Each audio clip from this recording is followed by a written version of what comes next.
Hi guys, আবারও একটা নতুন পর্ব তোমাদের সামনে নিয়ে এসেছি। তো সম্ভব হলে বন্ধুরা ঢ্যাঁড়সের এই রেসিপিটা একবার হলেও বানিয়ে খাও। তো চলো এই ঢ্যাঁড়সটা বানানোর জন্য আমি এখানে কিভাবে রান্না করছি আর কি কি উপকরণ নিয়েছি তোমাদের দেখাই। চলো।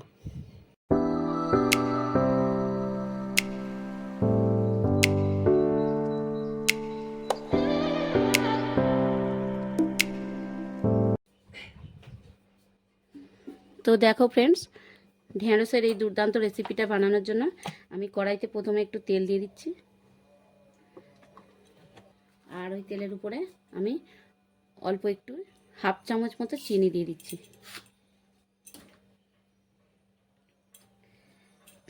আর দেখ, আগে ধুয়ে পরিষ্কার করে নিয়ে এইভাবে টুকরো করেছি।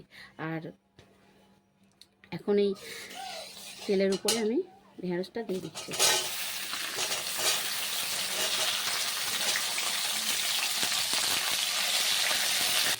যতক্ষণ ঢেঁড়সটা ভাজা হচ্ছে ততক্ষণ আমি একটা মশলা করে নিই। চলো কি কি দিয়ে মশলা করছি তোমাদের দেখাই। তো এই মশলাটা বানানোর জন্য নিয়েছি আমি এখানে একটা টমেটো এইভাবে কেটে নিয়েছি, আর ওই সঙ্গে দিয়ে দিচ্ছি, দেখো এখানে আমি পোস্ত নিয়েছি, তো পোস্তটা আমি 1 চামচ দিয়ে দিচ্ছি। আর দিয়ে দিচ্ছি, দেখো এখানে সাদা তিল আছে, সাদা তিলটা আমি 1 চামচ দিয়ে দিচ্ছি। আর দিয়ে দিচ্ছি আমি এখানে সাদা সর্ষে নিয়েছি, সাদা সর্ষেটাও আমি 1 চামচ দিয়ে দিচ্ছি। আর দিয়ে দিচ্ছি দেখো কয়েকটা কাজু বাদাম। তো এইগুলো সব আমি একটা মিহি পেস্ট বানিয়ে তোমাদের দেখাচ্ছি। তো দেখো মিহি পেস্ট আমার বানানো হয়ে গেছে। এখন চলো দেখি ঢেঁড়সটা কতটা কি ভাজা হয়ে যায়। তো ঢেঁড়সটা আমার ভাজা হয়ে গেছে, এই রকমই ভাজা হবে, খুব বেশি ভাজার দরকার নেই। ঢেঁড়সটা আমি একটা জায়গা তুলে নিচ্ছি।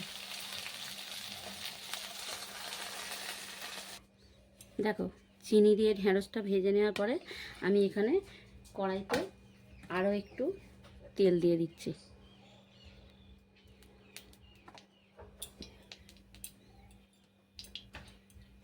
আর ওই তেলের মধ্যে আমি দিয়ে দিচ্ছি, দেখো এখানে 2টো বড় সাইজের পেঁয়াজকে আমি এইভাবে কেটে নিয়েছি। এই গরম তেলে পেঁয়াজটা দিয়ে দিচ্ছি।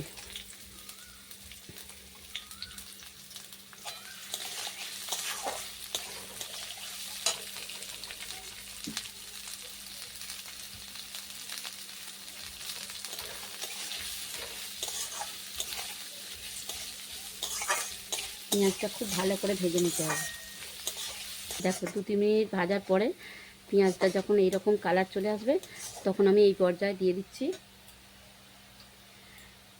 4টে এই যে কাঁচা লঙ্কা, 4টে চিড়ে রেখেছিলাম, ওইটা দিচ্ছি। হাফ চামচ কাঁচা লঙ্কা বাটা।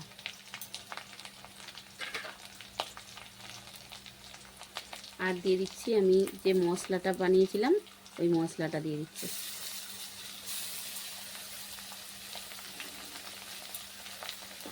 আর দেখো দিয়ে দিচ্ছি হাফ চামচ হলুদ, হাফ চামচ জিরে গুঁড়ো, 1 চামচ ধনিয়া গুঁড়ো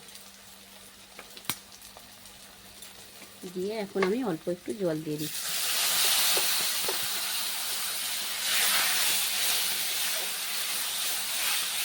আমি এখন দিয়ে দিচ্ছি হাফ চামচ কাঁচাউরি মেথি। আর মিক্সার জারটা ধুয়ে আমি বেশ কিছুটা পরিমাণ জল দিয়ে দিচ্ছি।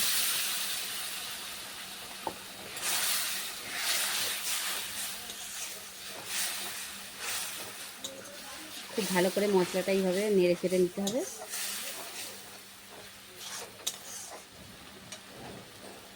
এখন আমি দিয়ে দিচ্ছি যে ঢেঁড়সটা ভেজে রেখেছিলাম ওই ঢেঁড়সটা।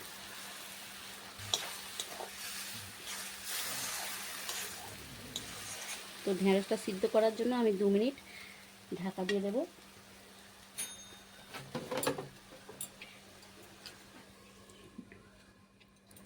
তো দেখো বন্ধুরা ঢেঁড়সটা আমার রেডি। তো বন্ধুরা তোমরা একবার হলেও এইভাবে ঢেঁড়সটা বানিয়ে খাও।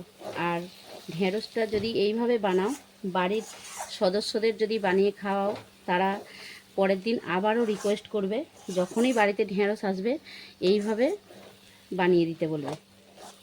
সত্যি অপূর্ব স্বাদ লাগে এই ঢেঁড়সটা এইভাবে বানালে। আমার বাড়িতে যখনই ঢেঁড়স আসে তো দাদা ভাইয়ের বায়না, বলে কি সর্ষে বাটা দিয়ে তুমি কিভাবে ঢেঁড়স করো সেরকমভাবে করে খাওয়াবে, এরকমভাবে বলে। তো আমার যখনই ঢেঁড়স বাড়িতে আসে তখনই এইভাবে বানিয়ে নিই। এই দেখো আমি স্বাদ মতো লবণ দিয়ে দিচ্ছি এখন। তো চিনি তো আমার আগেই দেওয়া আছে। এত ভালো লাগে এইভাবে ঢেঁড়স করলে না খেতে। বন্ধুরা তোমরা রিকোয়েস্ট করছি, একবার হলেও তোমরা এইভাবে ঢেঁড়সটাকে বানাও, পরের দিন আবারও বানিয়ে খাবে।